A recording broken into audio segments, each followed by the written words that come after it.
Kalau dalam bab dosa, dosa besar misalnya, akbarul kabair ba'dal isyrak billah adalah qatlul mu'min. Jadi dosa terbesar setelah isyrak billah adalah qatlul mu'min, membunuh orang mukmin. Lalu pertanyaannya adalah kita hidup di negara Indonesia yang penjahatnya ya mukmin atau muslim, yang kadang premannya juga mukmin juga muslim. Lalu kalau kita membela diri, duel gitu dengan penjahat, lalu kita akhirnya membunuh si penjahat tadi. Apakah masuk ayat wa may yaqtul mu'minam muta'ammidan karena dia orang mukmin? Jawabannya adalah Waalaikumsalam warahmatullahi wabarakatuh. Nahmaduka ya ghafur ya syakur wa humma salli wa sallim ala sayyidina Muhammadin wa ala alihi wa sahbihi asma'in amma ba'du. Yang kita hormati bersama, kita cintai bersama Kiai Haji Agus Abdul Ghafur Maimun Zubair wa ahli baiti, semua guru-guru pengurus Al-Anwar 3 yang kami hormati.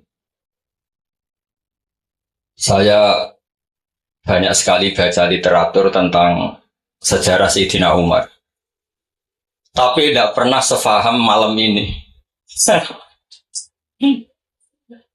Karena visualisasinya luar biasa.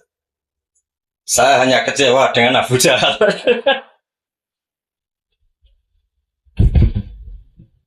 Nah, sopan tadi.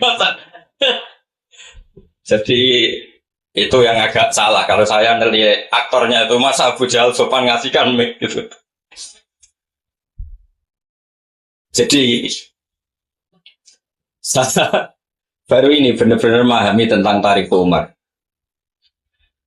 Saya mohon sama Gus Yofur untuk menerjemah semua teks-teks Arab tadi yang jadi dialek dalam drama. Saya tidak tahu apa itu tadi pakai bahasa Fusha, apa Ami, apa Suki, tidak tahu. Yang jelas semuanya percaya diri.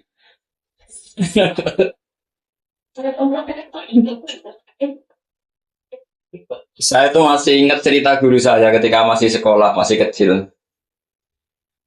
Ada anak baru latihan bahasa Arab mufrodat. Jadi dia taunya kalau yadun itu tangan, kalau anta itu kamu. Ya kalau jalan ya saro, kalau kepala ya roksun, kalau saya ya anak. Ketika dia baru ahli mufrodat di Arab, kepalanya diusap-usap sama orang Arab. Kata si santri tadi, ya Syekh, yadun anta, saro-saro, rok si anak. Ya artinya sama. Jadi, ya Syekh, yaitu yadun anta, berarti tangan anda, saro-saro. Terusannya itu ala rosian pada kepala saya.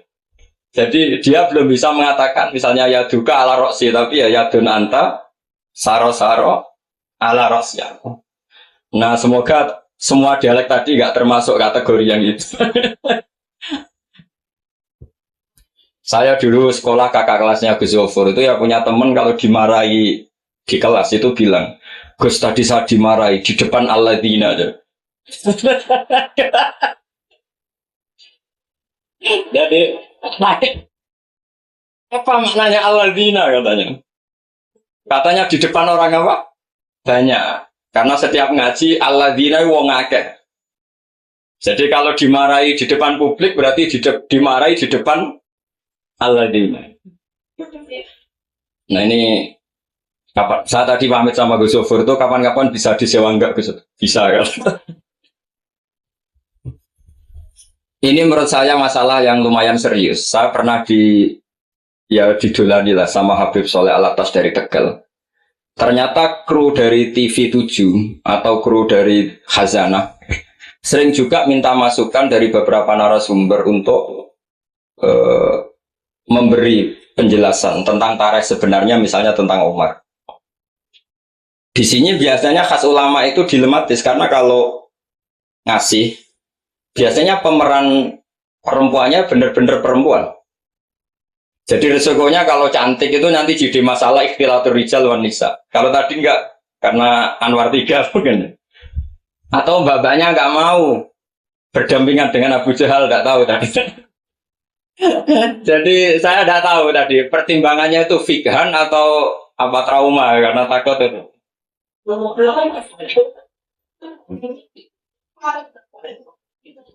Para adik-adik santri yang saya cintai, saya bersyukur sekali karena saya biasanya nggak pernah mengacara mau itu hasanah ini mutor ya, karena yang merintahkan guru kita yaitu Kiai Haji Agus Abdul Ghafur. Begini, saya punya usul pada anak-anak. Saya bagaimanapun sangat mencintai Pondok Al Anwar. Saya usul sama anak-anak, terutama yang putra ya, supaya tetap menghafal fikih. Jadi kalaupun ditakdir nggak bisa berbahasa Arab kayak tadi, kayak Abu Jahal dan siapa tadi, Sayyid Hamzah dan sebagainya, setidaknya menghafal ahkam fikih, al-ahkam al-fikih.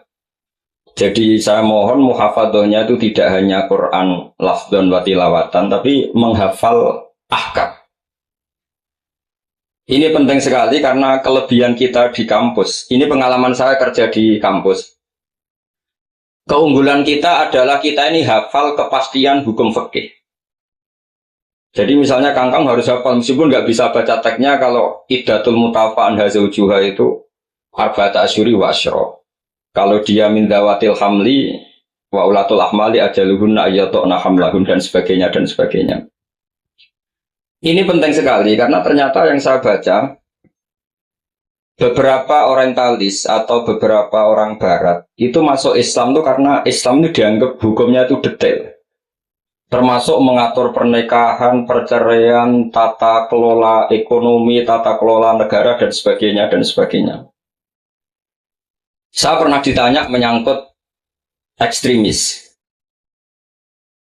Kalau dalam bab dosa besar misalnya, akbarul kabair ba'dal isyrak billah adalah qatlul mu'min. Jadi dosa terbesar setelah isyrak billah adalah qatlul mu'min, membunuh orang mukmin. Lalu pertanyaannya adalah, kita hidup di negara Indonesia yang penjahatnya ya mukmin atau muslim, yang kadang premannya juga mukmin juga muslim. Lalu kalau kita membela diri duel gitu dengan penjahat, lalu kita akhirnya membunuh si penjahat tadi, apakah masuk ayat wa may yaqtul mu'minam muta'ammidan karena dia orang mukmin? Jawabannya adalah kitab fikih itu menyediakan bab namanya kitabus sial, bahwa mangkutila duna mali fahuwa syahid, mangkutila duna ahli fahuwa syahid. Orang yang duel dengan penjahat kemudian dia mati adalah dia mati syahid. Dan dia kalau terpaksa membunuh, tentu ada aturan-aturannya ya, dengan tertib yang ditentukan di kitab-kitab fikih. Itu penjahatnya damnya itu muhaddar, sehingga dia tidak kena kisos si sahibul bait tadi yang punya rumah tadi. Sehingga dengan fikih-fikih yang detail saya harapkan santri sarang, karena dulu Mbak Zubair itu ma'ruf bil faqih. Saya sering kalau ngajar cerita bahwa misalnya Gus Yofur ngaji sama Mbah Mun ngaji sama Mbak Zubair ngaji sama Mbak Fakih Mas Kumambang, Mbak Fakih ngaji sama Mbak Mahfud Termas. Lah Mbak Mahfud ini muridnya Sayyid Abi Bakar Sato, Sohibul Li'anah. Sayyid Abi Bakar Sato punya kakak namanya Sayyid Umar Sato. Itu dulu kiainya mbahnya Mbah Mun itu, Ahmad Suhaibin. Itu dulu berwasiat kalau ngojlok adiknya Sayyid Abi Bakar Sato yang punya kitab I'anah itu, serono gunane mulang kitab gede-gede, yang penting apal. Akhirnya kita ini korban konsepnya Sayyid Umar, jadi disuruh muhafadzah. Karena memang harus hafal, jadi mahfudot saat tadi jawaban sama Gus Yofur, apa ingat ketika dulu muhafadzah? Karena kalau kita muhafadzahnya alfiyah itu gurunya bisa kita akali. Kalau kita pura-pura guru itu biasanya malu nyemak pakai kitab karena dikira nanti tidak hafal. Akhirnya murid-murid tahu, mesti kebut ya Gus, enggak mesti bingung. Jadi ada trik. Ya akhirnya betul anak-anak terus gurunya suananya terus pun Pak. Jadi bisa diakali juga, akhirnya ya lolos. Terus cerita kedua ini kisah nyata. Saya dulu itu dengan Gus Zufur musyawarah, Fathul Mu'in, macam-macam. Pernah digojlok sama bapak. Aku masuk krungu kon alim fikih sampai Gus Zufur makili Anwar, tapi aku ora percaya kon iso jawab pertanyaan. Ya, kenapa Pak? Itu ada seorang imam lupa baca Fatihah, langsung baca Sabbihisma rabbikal a'la. Kemudian makmum bilang subhanallah. Karena si imam tadi hanya hafal tadi 3 juz tadi. Itu enggak pede. Ganti wadduha. Wadduha makmumnya masih bilang subhanallah. Akhirnya ganti surat yang dia pasti benar, yaitu ganti kulhu. Karena dia dikira kalau surat panjang itu salah. Akhirnya diganti kulhu masih subhanallah. Lalu makmum tahu ini enggak ada solusinya kecuali dijelaskan secara jelas. Orang mau coba Fatihah.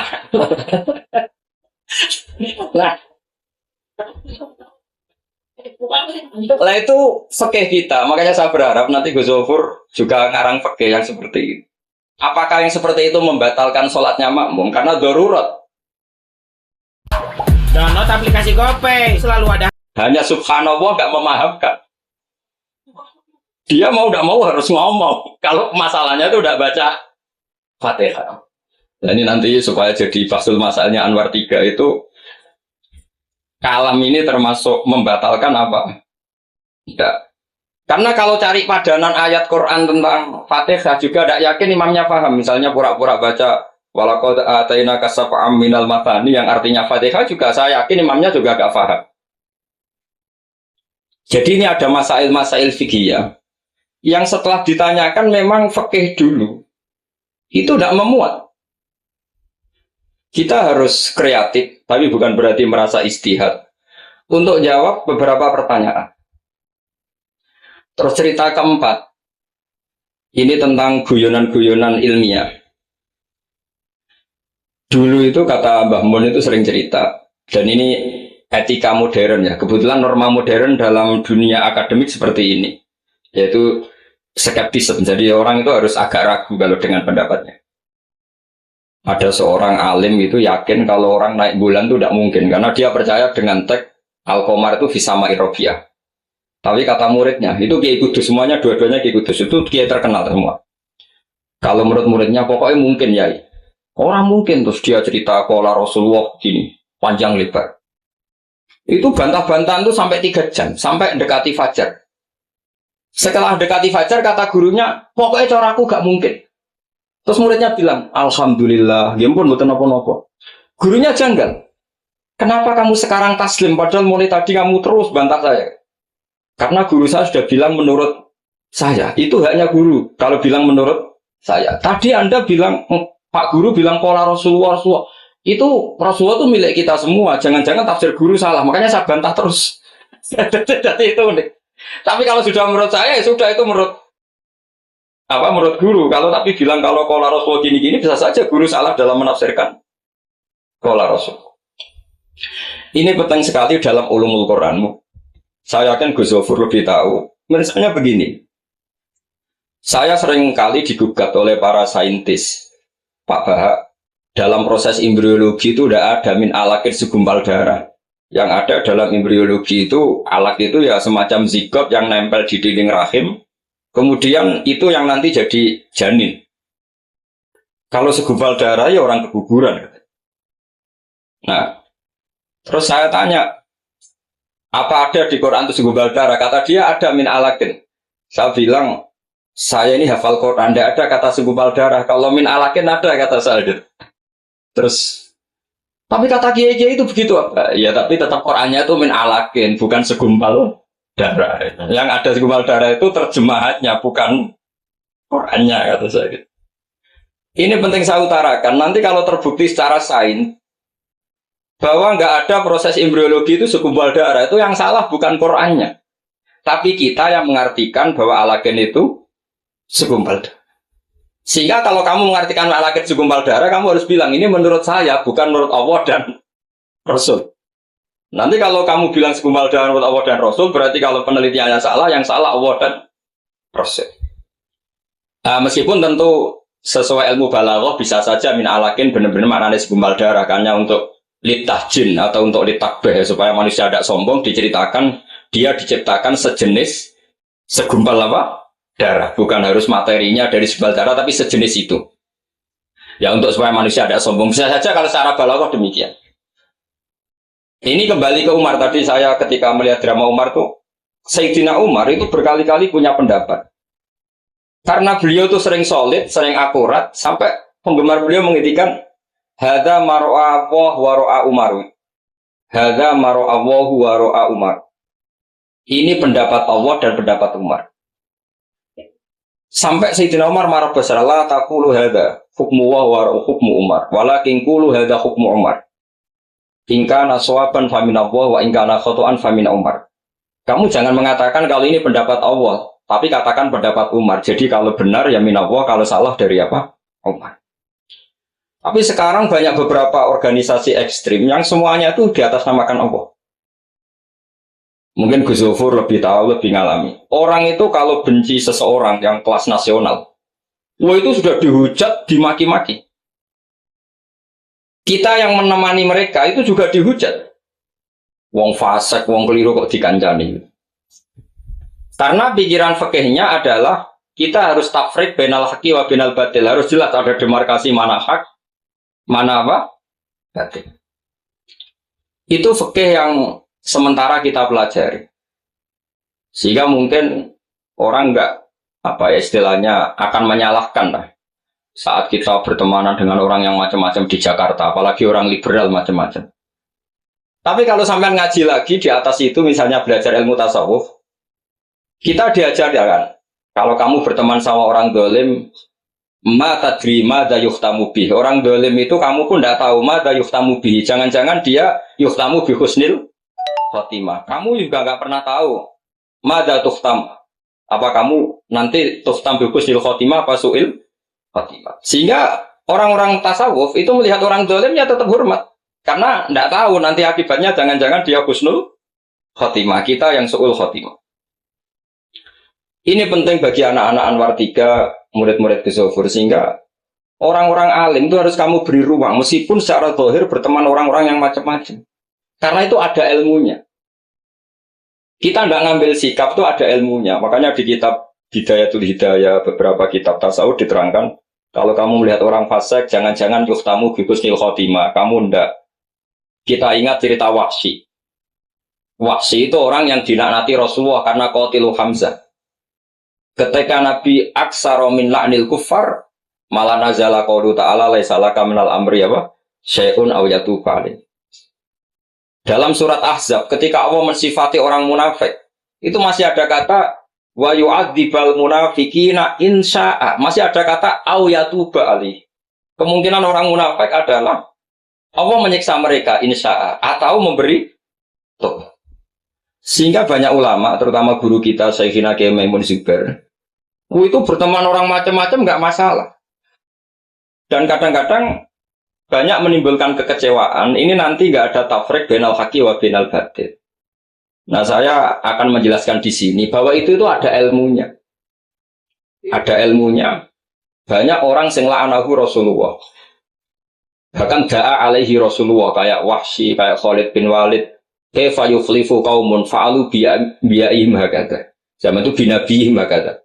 Yaitu ketika Rasulullah perang Uhud itu syujja wajjuh wa kusirat rubaiyatu wa udmiyat lisatu.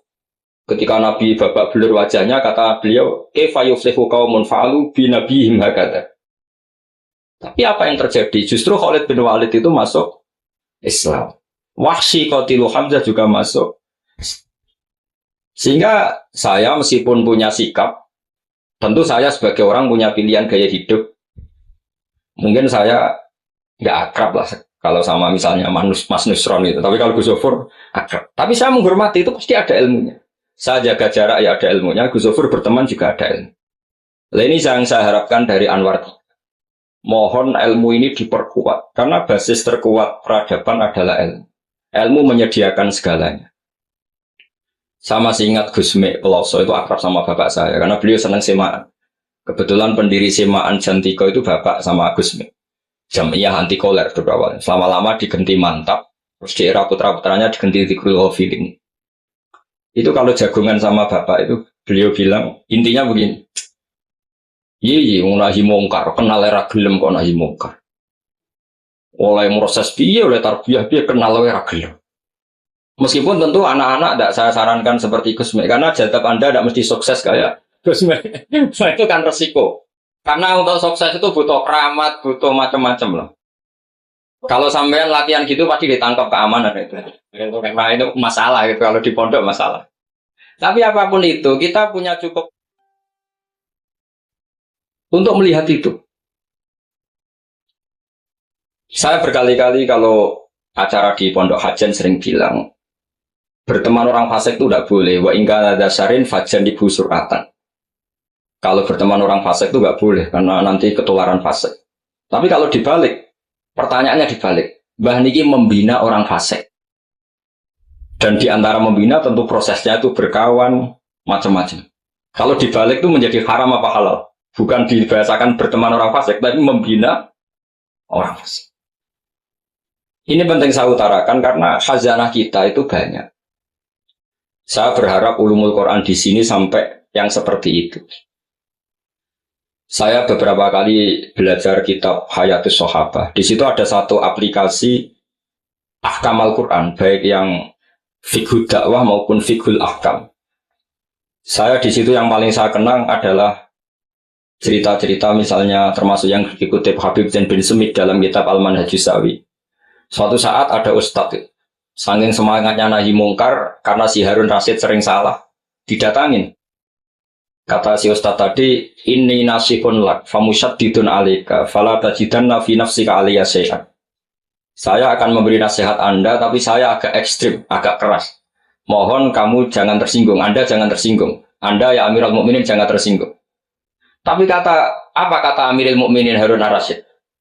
Uskut ya jahil. Kamu ustadz bodoh. Terus fa'inna wuha ta'ala qad arsalaman huwa khairun minka ilaman huwa syarrun minni. Ini saya terpaksa bahasa Arab karena tadi takut kalah sama Abu Jahal tadi. Jadi ini mohon sekali, ini kompetisi. Jadi kalau Abu Jahal saja bisa bahasa Arab, masa saya kiai tidak bisa bahasa Arab. Jadi saya tadi itu ya kan di Abu Jahal saja bisa bahasa Arab. Fasih lagi tadi. Yang saya kecewa dia sopan ngasihkan mic tadi. Duduknya sudah benar gak sopan tadi kok. Sudah benar jadi memerankan Abu Jahal memang harus gak sopan. Tapi semoga berakhir nanti diteruskan jadi Abu Jahal repot. Nah ini kata Harun Ar-Rasyid. Inna wa ta'ala qad arsalaman huwa khairum minka ilaman huwa syarrun minni. Wa ma'a dzalika qala ta'ala faqula lahu qawlan layyinan la'allahu yatadzakkaru aw yakhsha. Tentu kita tahu Allah mengutus Musa dan Harun atau Musa saja yang populer. Musa itu man huwa khairun minka, tentu Musa itu lebih baik ketimbang Anda. Ila man huwa syarrun minni, tentu Fir'aun itu lebih buruk ketimbang saya. Itu saja masih ada aturan faqula lahu qawlan layyinan. Kamu harus ngomong yang halus. Kok kamu dakwahi saya mau pakai kasar? Akhirnya si fasa kata tadi yang gurunya langsung ustadz, yang ustadz tadi langsung diam dan ngakui kalau Harun Ar-Rasyid lebih alim ketimbang dia. Nah saya harapkan nanti ulumul Quran di setai 3 itu tidak sekedar mengenali mufrodat, tapi mengenali makna terjemah, juga makna yang bisa disimpulkan dari ayat-ayat Qur'aniyah. Sehingga nanti keyakinan saya ya, apapun berubahnya zaman, nanti Quran itu tetap bisa dibaca kalau cara maknani seperti itu. Tapi kalau Anda maknani mufrodat, resikonya adalah mufrodat yang disebut itu kadang sudah tidak ada. Yaitu tadi misalnya wal khayla wal biwala wal hamira litarukabuha wasina. Tentu sekarang kita naik Innova, kita naik mobil, bukan naik khayl, bukan naik biwala. Tapi kalau dimaknani secara tadi, pokoknya ada markup, ada tunggangan yang kita naiki, ada tunggangan. Dan kalau kita dapat nikmat tunggangan itu, kemudian kita syukur, litaslahu ala duhuri, ya yang penting sumatat guru ni'mata rabbikum. Ini penting saya aturkan karena saya berkali-kali berdebat juga Kalau di kota itu kan ada dialog. Bahkan ini mungkin Gus Zofur lebih tahu ya. Saya pernah di UI itu pernah disurati sama Masjid Mujahidin Indonesia. Di situ diterangkan kalau sekian terjemahan Kemenak itu salah sekian, miliknya UI salah sekian. Di antara yang diundang itu saya dianggap makili UI. Tapi apa yang terjadi? Mereka itu karena maknani itu pakai mufrodat, tidak mau pakai ilmu balaghah, tidak mau pakai analisis-analisis yang harusnya terjadi dalam ulumul Quran. Saya punya contoh demikian. Saya sering belajar kitab namanya kitab Ar-Risalah, karangannya Imam Syafi'i ketika sering surat-suratan sama Abdurrahman bin Mahdi. Kata Imam Syafi'i, Quran itu lisanul Arabi, dan lisanul Arabi itu awsa'ul lisanan, lisan yang paling luas. Sehingga ketika beliau ditanya, kenapa Anda mewajibkan tolabul ma', mencari air, ketika orang harus tayamum di perjalanan? Terus Imam Syafi'i menjawab, falam tajidu ma'an, kemudian kalian tidak menemukan air. Itu baru fatayammamu sha'idan thayyiban. Beliau dengan enteng mengatakan, la yuqalu liman lam yatlub lam yajid. Orang yang belum pernah mencari tentu tidak bisa dikatakan tidak menemukan, tapi tidak tahu namanya. Jadi kalau dikatakan tidak menemukan, pasti baca sabit tolak setelah mencari. Kalau belum mencari kok mestinya tidak tahu, bukan bisa dibahasakan tidak menemukan. Nah, saya berharap anak-anak ini karena ditunggui Mbah Mun yang ma'ruf dengan tafsirnya Gus Zofur. Nah, Mbah Mun itu murid Said Alawi. Said Alawi punya karangan Takmirat Saidul Khobir yang di Said Alawi dengan Fakih Abdurrahman Al-Musawa kalau tidak salah. Yang nyarain agamanya Syekh Zamzami. Dulu saya belajar itu juga sama Gus Zofur karena dulu yang ngajar Mbah Mun sendiri. Saya juga sering menerima keluhannya Gus Zofur di Jakarta, di mana-mana orang analisis Quran itu tidak pakai ilmu balaghah. Ini repot sekali. Karena kalau kita tidak pakai balaghah, maka al-adat yufidul hasro. Kalau dalam kaidah usul fikih, al-adat la yufidul hasro. Ketika Allah pakai kata hitungan, itu belum pasti hasr. Jadi taruh saja misalnya begini, ini yang kisah nyata dalam hadis sahih.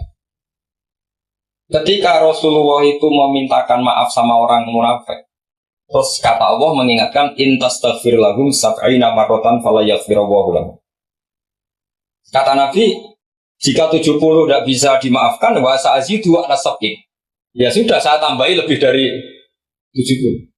Ternyata sama Allah didhawuhi, maksudnya tidak gitu. Kamu mintakan ampun untuk orang munafik maupun tidak, sama-sama tidak, saya ampuni. Sehingga terus ada kaidah al-adat la yufidul hasr. Ini penting dalam ulumul hadis atau ulum usul fikih.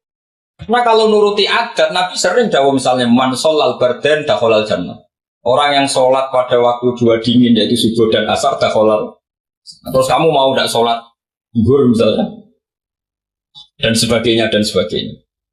Nabi sering menyebut kebenaran misalnya kebaikan adalah ini. Terus kamu tidak akan melakukan kebaikan yang lain, tentu tidak mungkin. Ini masalah-masalah yang menurut saya serius semenjak ada banyak ormas-ormas yang sidik-sidik katanya kembali ke Quran dan apa? Itu, tapi kalau guyonannya orang-orang pesantren, ya kamu saja yang kembali. Karena keluar Anda terlalu jauh. Kalau kita tidak perlu kembali, wong sudah di dalam katanya. Yang keluyuran kemana-mana kan kamu. Kalau kita tidak pernah kemana-mana, jadi ngapain kita yang kembali? Anda saja yang apa? Kembali. Jadi ini penting ya, penting sekali. Karena pengalaman saya di Jogja, pengalaman saya di Jakarta ketemu orang macam-macam itu, memang pernah ya di Jakarta pernah ada satu acara. Ya acara seperti ini. Itu yang datang seorang kiai yang ya biasa pakai sarung, ada yang pakai celana. Itu pas mulai pegang mic ada separuh hadirin keluar. Alasannya gampang. Belum enggak pakai sunnah rasul. Karena kiainya enggak cingkrang. Itu sudah keluar separuh. Ketika saya ditanya, Pak, kenapa Anda masih mendengarkan mereka? Mereka tidak ikuti sunnah Rasul, mereka tidak cingkrang. Kata saya gini, Rasulullah itu hafal Quran. Dan kebetulan saya hafal. Jadi saya sudah mengikuti sunnah Rasul. Jadi kalau Anda ingin sunnah Rasul, saya harus hafal Quran. Kalau motong celana itu gampang. Kalau motong celana itu gampang. Itu kan murah sekali dan mudah. Itu mikir dia. Ternyata mereka bilang sunnah Rasul itu hanya jenggot, Cingkrang, wayoh biar ada tambahnya. Itu Nah ini saya tantang anak-anak Anwar 3 supaya ngikuti sunnah Rasul yang keren, yang tantangannya berat, yaitu hafal apa dari 3 juz itu. Itu saya tuh sering protes sama anak-anak. Itu nanti kalau ketemu malaikat Jibril, Anda dianggap mengikhtisar Quran. Masa Quran 30 juz jadi 3 juz. Itu kan kayak kitab Mukhtasar Jiddan dari kitab besar terus diringkes. Saya tidak bisa membayangkan kalau Anda nanti ditanya malaikat Jibril, kenapa Quran 1 rakaat 30 juz jadi 3 juz? Ya tapi karena ya itu tadi, karena saya yakin Gus Zofur orang alim itu tadi kaidahnya itu malah hidrokukulu, la hidrokukulu. Kalau nggak bisa semua jangan sama sekali. Ini sekedar pengalaman untuk anak-anak. Kalau di pondok Quran itu sampai deres kulhu itu buatan berani. Karena dikira kayak sudah sampai 30 juz. Memang pondok Quran tuh unik. Anak-anak itu bisa lanya 2 juz 12, juz 13. Tapi juz amma itu udah hafal. Karena ketika menghafalkan tuh udah kober menghafalkan yang juz amma. Memang hafal betul juz 7, juz 8. Tapi juz amma kadang nggak bisa, buat duha kadang nggak bisa. Imam Mitraweh kadang nggak bisa dia karena dia surah kober karena ngapalkan Quran itu kan berat. Karena suatu saat saya tuh tahlil jajar santrinya bapak. Dia tahlil kulhu. Ojo tahlil kulhu. Itu sis 30, kayak apal 30 saja gitu. Jadi untuk baca kulhu itu memang harus urut setelah melewati juz 1, juz 2 sampai juz 3. Sampai seperti itu. Gayanya baca kulhu kayak wes apal juz 30. Sehingga di pondok Quran tuh gak ada yang berani terus juz 30 karena kesannya kan sudah. Iya, jadi itu tradisi yang mungkin iya, mungkin beda itu. Saya sendiri juga gak seneng kalau ada santri kok terus juz 30 itu kok melete kok sudah. Nah ternyata di sini saya ketemu santri-santri yang jurus juz 30 terus ini. Wah ini menurut saya ini agak masalah dalam tradisi saya, dalam tradisi kami. Jadi ya itu tadi karena cara pandangnya beda. Jadi cara pandangnya beda. Tapi saya berkeyakinan memang saya sering ketemu Gus Iit, adiknya Gus Zofur. Beliau sering cerita ke saya, Gus kalau bisa nanti sarang itu semacam kayak Islamic Center. Karena kita tahu semua kayak apa alimnya Gus Najih, kayak apa alimnya Gus Zofur, alimnya putra-putra Mbah Mun, sesuai bidang spesifikasi ilmu masing-masing. Saya sering nasihati yai bahwa semuanya itu ada ilmunya. Tadi misalnya Anda tidak tegas sama orang fasik, itu ya ada ilmunya. Karena mungkin kita tawadhu la nadri ma yuftamu bihi. Kita tidak tahu si fasik tadi yuftamu bi apa, kita tidak tahu. Kita sendiri nggak pernah yakin kalau kita nuftam misalnya bagus nih Fatimah. Saya kalau di Jogja ketemu orang liberal, ketemu orang macam-macam, saya pakai ilmu itu. Tapi kalau saya ngaji di pesantren pakai ilmu at-tafriq bainal haqqi wa bainal batil. Kalau santri baik ya tak puji, kalau yang enggak baik ya. Tapi yang jelas enggak tak saboyong. Karena pada saya bilang enggak punya adat boyong. Kata bapak, hak kena keramat, santri sing beling dilalak boyong, tapi jogeman boyong gitu. Jadi, berarti karena kalau musuhnya boyong berarti tidak keramat karena pakai kriteria fikih tadi, pakai. Ini penting saya aturkan karena jangan sampai khazanah, kearifan wali songo yang kancanan orang macam-macam. Ada 7 hari ya diterima, 40 hari ya diterima. Zaman itu ya nggak diterima sebagai khurafat bid'ah ya enggak. Sehingga menurut saya wali songo itu adalah panutan di mana itu semuanya diselesaikan bil ilmi. Bukan karena emosi aksi reaksi itu enggak, semuanya bil ilmi. Saya pernah baca kitab Al-Minanul Kubra karangannya Imam Syaroni. Beliau cerita sebagian ilmu itu sudah keluar dari afdholiyah karena satu kondisi. Misalnya sebaiknya amal itu sirron. Tapi kenapa guru-guru kita Mbah Mun sendiri sering pengajian besar, Gus Zofur banyak lah yang mau acara besar. Saya sampai sekarang nggak pernah punya acara besar. Wiling-wilingan saya yang pengagum sirron gitu. Tapi ternyata di kitab-kitab kita kata Abdul Hasan Asyadili mengatakan a'linu bito atikum kama yatadhaharu ghairukum bil ma'asi. Maksiat di Jakarta di mana-mana begitu ekstrim, dangdut begitu terbuka, diiklankan besar-besar. Tapi kalau pengajian nggak besar-besar. Dulu itu pengajian itu nggak ada yang besar karena mahal.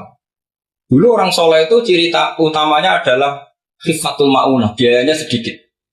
Sekarang karena mereka besar-besaran menyebarkan maksiat, kita akhirnya kata Abdul Hasan Asyadili, kamu kalau taat harus iklan, a'linu bi ta'atikum. Kalau taat harus dipertontonkan. Sehingga senang saya misalnya tadi dipertontonkan anak-anak ahli bahasa Arab sampai Abu Jahalnya saja bisa. Wah, itu kan satu prestasi yang luar biasa. Kalau Abu Jahalnya saja alim, apalagi yang tidak Abu Jahal. Apalagi Abu Jahalnya tadi sopan. Wah, itu bagus sekali itu. Ya, itu pasti Abu Jahal kecewa itu diperankan orang yang sopan. Itu udah gue banget katanya. Itu pasti kecewa. Abu Jahal itu pasti kecewa. Jadi ini penting ya, karena kita punya guru yang al-mutabakhir seperti Mbah Mun, seperti Gus Zofur. Jadi kita harus baca kitab itu banyak. Oke, ada haram yang kita tegas, ada halal yang kita tegas. Misal al-halalu bayyinun wal haramu bayyinun. Tapi selalu ada masalah yang wa bainahuma umurun mustabihatun. Ada sesuatu yang memang dari awalnya nggak jelas. Kalau sesuatu itu tidak jelas, kita harus bersikap tidak jelas. Jangan sesuatunya nggak jelas, kita sikapnya jelas. Ini penting kolaborasikan karena sekarang tuh orang banyak yang ekstrim dengan dalih ilmu. Kadang dengan dalih qala Allah Ta'ala, qala Rasulullah. Itu pesannya Sayyidina Umar. Kalau bisa jangan. Karena makna yang tasreh, makna yang eksplisit, makna yang sorry seperti itu, jangan-jangan subjektivitas Anda. Seperti tadi si Ustadz tadi ketika dia tegas, dia seakan-akan bawa mandat Tuhan kalau saya harus kulil haqqa walau kana murron misalnya seperti itu. Tapi setelah diingatkan Harun ar-Rasyid bahwa Musa yang termasuk Abdul Khalqi tentu, termasuk orang-orang pilihan, ternyata masih disuruh sopan hanya kepada siapa? Fir'aun, yang jelas toh. Ini pelajaran bagi kita, makanya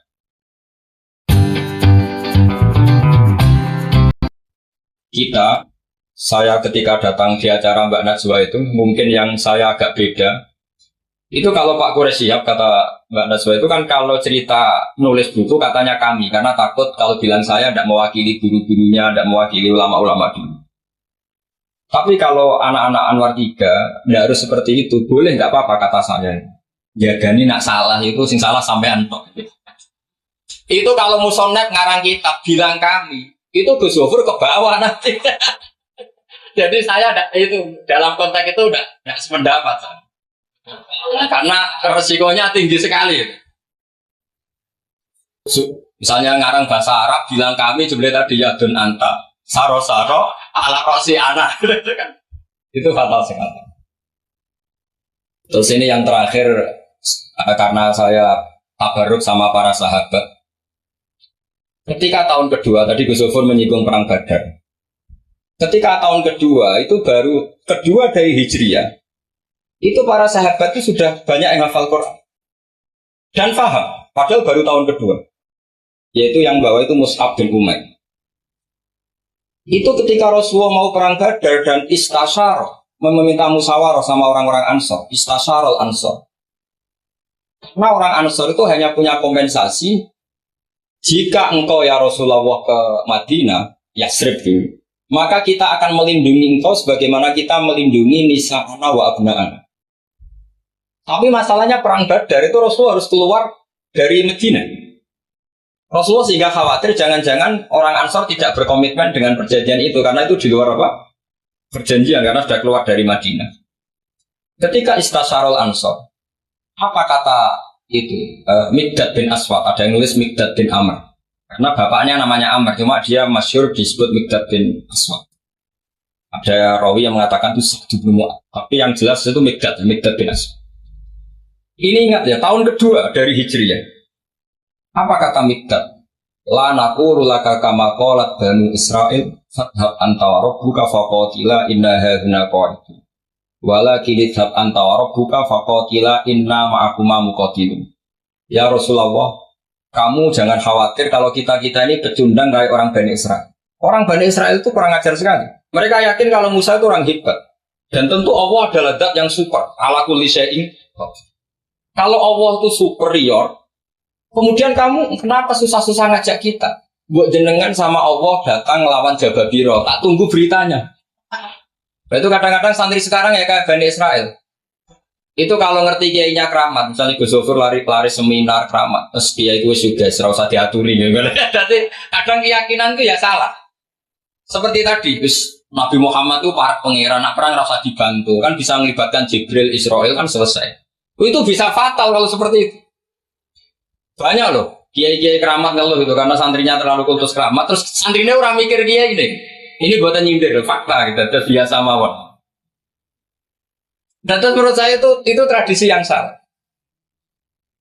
Kalau di Sidogiri itu santri yang paling miskin pun itu misalnya akhir sana, tapi nggak perlu ditiru. Syukur itu orangnya ikhlas nggak perlu ditiru. Itu misalnya santri satu sih urunan 10.000-an, 20.000-an diaturkan gurunya. Karena adat Madura itu panen jagung ya gurunya punya hak, panen apa saja ya gurunya itu nggak nunggu kaya.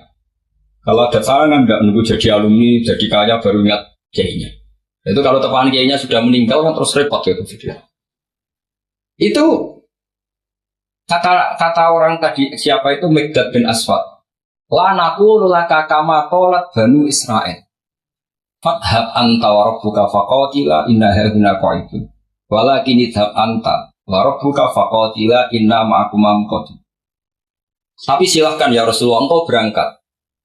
Kita akan mengikuti engkau ikut perang. Artinya apa? Mereka bisa memahami Quran meskipun itu kisah tentang Bani Israel. Mereka tahu sindiran Quran, mental yang benar kayak apa, yang salah kayak apa. Dan itu yang ditiru kitab Fathul Mu'in. Misalnya kitab Fathul Mu'in menulis begini.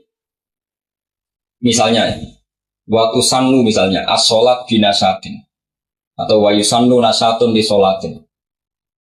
Disunatkan kalau mau sholat itu sumringah, kelihatan happy, kelihatan senang. Wa yusannu nasatun di sholatin. Terus di penjelasannya sederhana. Fa inna Allaha ta'ala dzamma li tarikihi wa qala wa idza qamu ila sholati qamu kusal. Kalau mau sholat tuh harus kelihatan sumringah, happy, kelihatan senang, isyik, bronto, mau sholat, mau ketemu Allah, munajat. Karena Allah tuh mengkritik orang yang meninggalkan nasyat. Yaitu kalau mau sholat aras-arasan. Terus beliau menyitir wa idza qamu ila sholati qamu kusal. Sehingga ketika kita baca tentang orang munafik, bukan berarti terus orang munafik di sana, kita di sini. Seakan-akan kita terbebas dari sifat orang apa?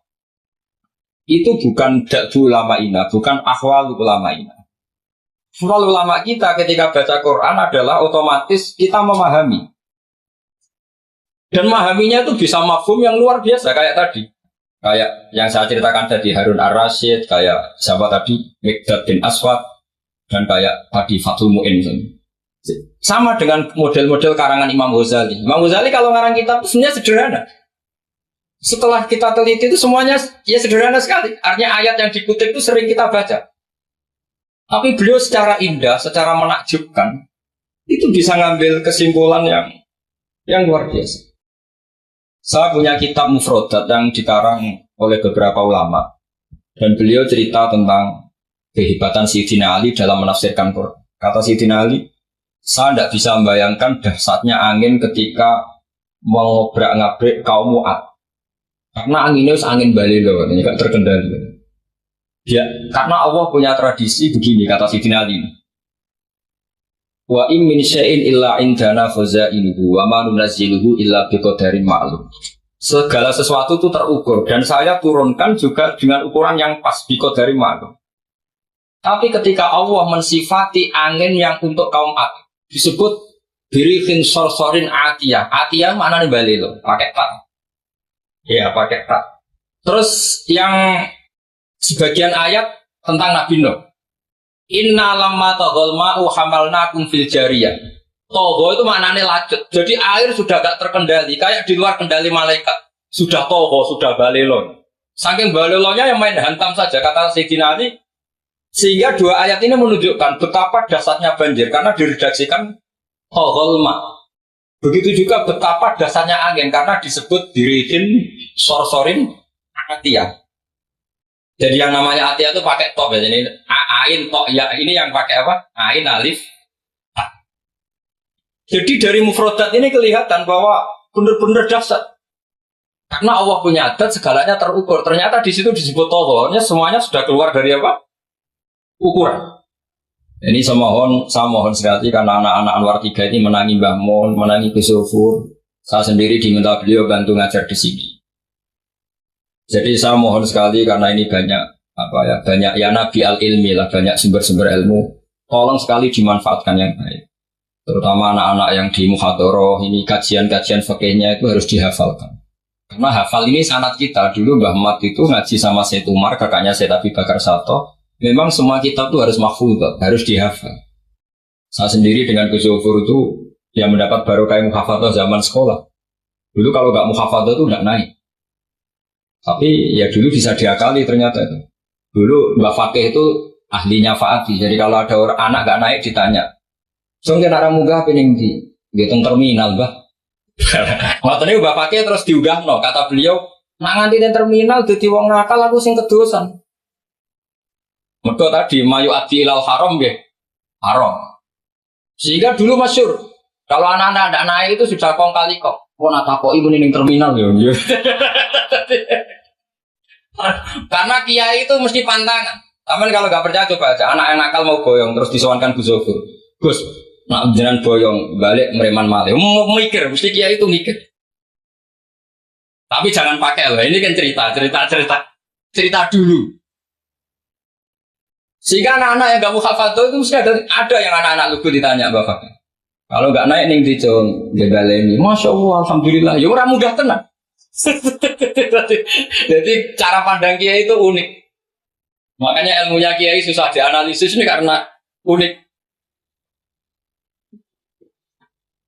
Ya seperti itu. Ya, saya harap ilmu ini gak jadi gak jadi masalah bagi Anda. Terus nanti Anda menteror Pak Musonat. Awas langsung pun aku ramuga yang terminal loh. Wah, udah bisa. Ya saya kira demikian, semoga manfaat. Dan sangat sudah berbicara, bukan sakit kalau acara-acara pidato, bukan sakit. Nak ngaji lo biasa. Nak ngaji rak ngerpek, wonten kitab terus moco. Tapi kalau seperti ini tuh temanya jadi bias. Tapi ya semoga tadi barokahnya Sayyidina Umar tadi kok. Saya jadi malu itu karena tadi Abu Jahal kok fase gitu, saya itu masih. Ya monggo doa bareng-bareng ya mugi-mugi pondok ini pondok sing mubarokan sing nafi'an untuk mati Rasulillah, nasihan lillahi wa li rasulihi wa li kitabi wa li aimatil muslimina wa amatihim. Al-Fatihah. Bismillahirrahmanirrahim. Alhamdulillahi rabbil alamin arrahman. Ya kana abu ya kana sa'in. Syukur. Bismillahirrahmanirrahim. Nahmaduka ya ghafur ya syakur wa salli wa sallim ala khalilika Ibrahim wa nabiyyika Sofika Islam wa salli ala anbiya'ika wa rasulika